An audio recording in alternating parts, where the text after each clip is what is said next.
Central election কমিশনকে দিয়ে যে এসআইআর, সেই এসআইআরে 36 জন মানুষ ইতিমধ্যে মারা গেছে। তার মধ্যে 3 জন বিএলও। ফলে আমি সকলকে অনুরোধ করব যে এসআইআরের প্রক্রিয়াটা প্রায় শেষের পথে। আমার এখানে সমস্ত ভাই বোনেরা, মা বোনেরা যারা আছেন, বিজেপির এই ঘৃণ্য চক্রান্ত ভারতবর্ষের মানুষের বা বাংলার মানুষের নাগরিকত্ব কেড়ে নেওয়ার যে পরিকল্পনা, সেটাকে মোকাবিলা করেই আমাদের এগোতে হবে। আর সেই মোকাবিলা করতে গেলে এই 4-5টা দিন আমাদের দেখতে হবে যে বিএলও ফর্ম ফিল আপ করলাম, করে বিএলওর কাছে জমা দিলাম, কিন্তু সেটা এন্ট্রি হলো কিনা, বিএলও সেটা এন্ট্রি করলো কিনা, এই বিষয়টাকে আমাদের সদা সর্বদা নজর রাখতে হবে। আমরা ইতিমধ্যে প্রতিদিন আমরা মাঠে ময়দানে আছি। আমি আজকে আমাদের বিডিও সাহেবকে জিজ্ঞাসা করছিলাম যে কত পার্সেন্ট ফর্ম জমা পড়েছে আর কত পার্সেন্ট এন্ট্রি হয়েছে।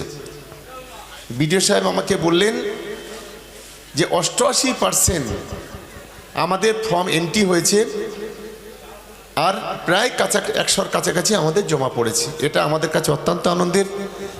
নাগরিকত্ব কেড়ে নেওয়ার যে পরিকল্পনা, তার বিরুদ্ধে আমরা ক্যানিং 2 নম্বর ব্লকের মানুষ, ক্যানিং পূর্ব বিধানসভার মানুষ অন্তত এক ধাপ এগিয়ে যেতে পেরেছি। এবারে আসি আমি মেলার কথায়। আমি শান্তিপ্রিয় সংঘের ক্লাবের ছেলেদের আমি ধন্যবাদ জানাবো যে একটা সুসজ্জিতভাবে প্রতি বছর এই এলাকায় 7 দিন 10 দিন ধরে এই মেলাটি পরিচালনা করেন। এবং আমরা মনে করি দেউলি অন্তত শান্তিপ্রিয় এলাকা। প্রতি বছরের মতো এবারেও আমি সকল, শুধু ক্লাবের ছেলেরা নয়, এই এলাকার যারা সাধারণ নাগরিক আছেন, দেউলি 2 বা কিংবা পাশেই মিনাখা ব্লকের যে সমস্ত সাধারণ মানুষ আছেন, আমাদের দলের বিভিন্ন কর্মকর্তারা আছেন, আমি সকলের কাছে অনুরোধ করব যে সকলকেই চোখ কান খোলা রেখে আমাদের এই উৎসবটাকে পালন করতে হবে। কারণ আমরা জানি যে আমরা যারা গ্রাম বাংলার মানুষ, তারা এখানে কষ্ট করে টাকা খরচ করে কলকাতায় কোনো উৎসবে সামিল হতে পারে না, কিন্তু যখন গ্রামে কোনো মেলা হয়, খেলাধুলা, বিভিন্ন বিনোদনমূলক অনুষ্ঠান থাকে, তখন সকলে মিলে সেখানে 7 দিন 10 দিন ধরে সেখানে উপস্থিত হয়। আমরা চাই যে বিগত দিনের মতো কোনো রকম কোনো অপ্রিয় ঘটনা যেন এই মেলাতে না ঘটে।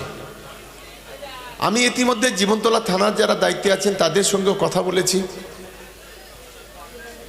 যে শান্তিপ্রিয় সংঘের ব্যবস্থাপনায় শান্তি মেলা, এটাকে যেন কোনো মতে অশান্তি যেন না হয়, সেই দিকটা আমাদের চোখ কান খোলা রাখতে হবে।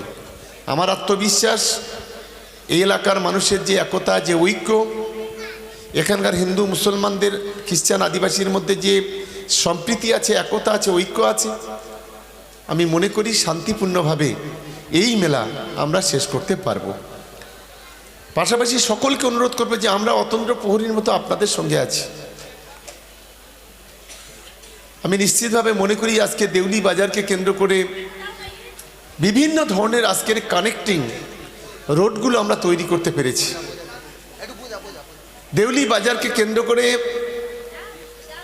এখানে একটা সময় কিছু চোর ডাকাত, সমাজবিরোধী, বিভিন্ন সময় পথে ঘাটে ছিনতাই, এখানে সোনার দোকানে ডাকাতি, বিভিন্ন চুরি ছিনতাই করত। আমরা প্রশাসনের সহযোগিতা নিয়ে, বিশিষ্ট মানুষজনের সহযোগিতা নিয়ে আমরা সেই চোর ডাকাতগুলোকে অন্তত দমন করতে পেরেছি। এটা দেউলি 2 কাছে, এই এলাকার মানুষের কাছে একটা অনেক বড় পাওনা। আমাদের যুব সমাজের ছেলেদের কাছে আমি অনুরোধ করব, আগামী দিনে আমাদের আরও বেশি সচেতন হতে হবে। আমরা এই ক্যানিং পূর্ব নিয়ে গর্ব করি। আমাদের এই এলাকার ছেলেরা, মেয়েরা, আমাদের এই এলাকার শিক্ষা অনুরাগী মানুষ, সমাজসেবী মানুষ, বুদ্ধিজীবী মানুষ, সর্বধর্মের মানুষ, তাদের নিজেদের মধ্যে একটা ঐতিহ্য আছে, একতা আছে, একটা সম্প্রীতি আছে।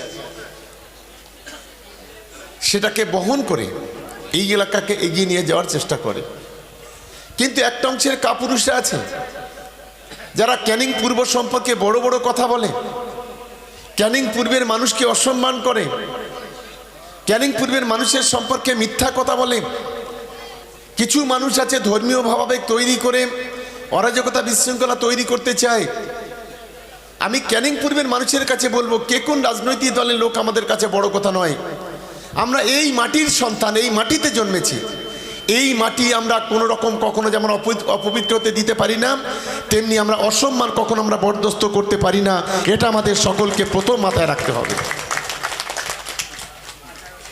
আমি আশা করি আমাদের দেউলি টুয়ের ছেলেরা, আশেপাশে দেউলি ওয়ানের ছেলেরা বা আশেপাশে মিনাখা থেকে শুরু করে এই এলাকায় যারা যুব সমাজের ছেলেরা আছে, নিশ্চিতভাবে সেই মানসিকতা নিয়ে আগামী দিনে এগোবেন।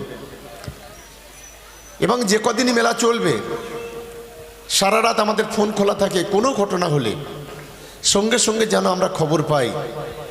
আমরা আশা করি কোনো সমস্যা হবে না। আমরা সব সময়ের জন্য হয়তো মেলাতে বসে থাকতে পারবো না, কিন্তু যদি সেই বাড়িতেও বসে থাকি, আপনারা মনে করবেন যে আপনাদের একজন প্রিয় বন্ধু বা প্রিয় ভাই এই মেলাতে বসে আছে। এটা নিশ্চিতভাবে এই মানসিকতা রেখে চলবেন।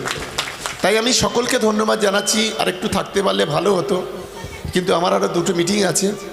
সেই দুটো মিটিংয়ের লোকজন জীবনতলাতে বসে আছে, মুক্তার ভাইয়া সবাই আছে, এখানে থাকবে। তারা নিশ্চিতভাবে তাদের কথা বলবে।